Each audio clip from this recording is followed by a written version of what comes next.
one day in the quietude of my home, I heard this internal call, and that call was, go see con otros ojos, which means other eyes, with other eyes. And it was in Spanish? It was half Spanish, half English. Really? Go see con otros ojos, go see with other eyes.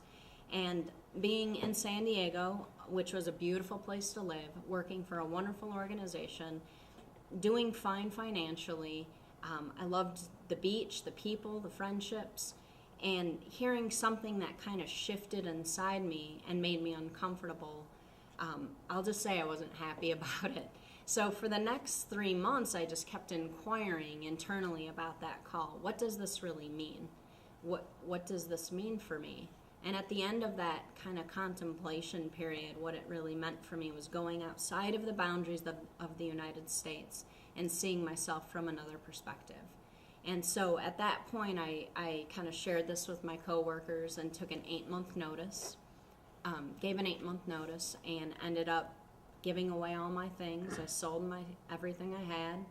I gave most of it away, paid off my debts. I had nothing at the end, and I mean, I had my health and goodness, so I didn't have nothing. But I took off on March 4th, 2004 to the mountains of Peru with about $7,000 of investor money. It was an investment in the idea that I would create a project once I got there. And once I did get there, I spent about the first 3 months asking women, what do you want?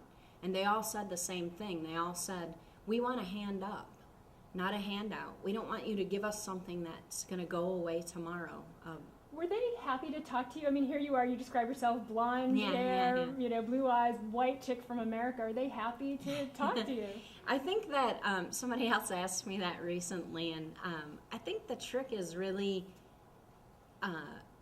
being in their situation with them and taking interest in what they were doing. I went to the places that were important to them, in the markets, in the fields. Did you just walk up to them like, hi? Well, I think the confidence came from them seeing that I wasn't going away. I wasn't a week visitor. I wasn't 2 days visiting. I wasn't a month visiting. After about 3 weeks, they were like, this chick's sticking around, like, let's see what she's all about. I think also it's a funny part of the story, but my real name is Magdalene. So obviously in a very Catholic nation, the name Magdalene she's a very revered figure, Mary Magdalene. So it was kind of an open door as well. So, oh, what's your name? Magdalena. Oh, well, wow, you must be kind of like an angel. What are you doing in town? So it was almost a conversation starter. And just asking about their families. I didn't immediately say, what do you want? What is your life like? Tell me about your business. Tell me about your family. And creating some friendships and trust that way.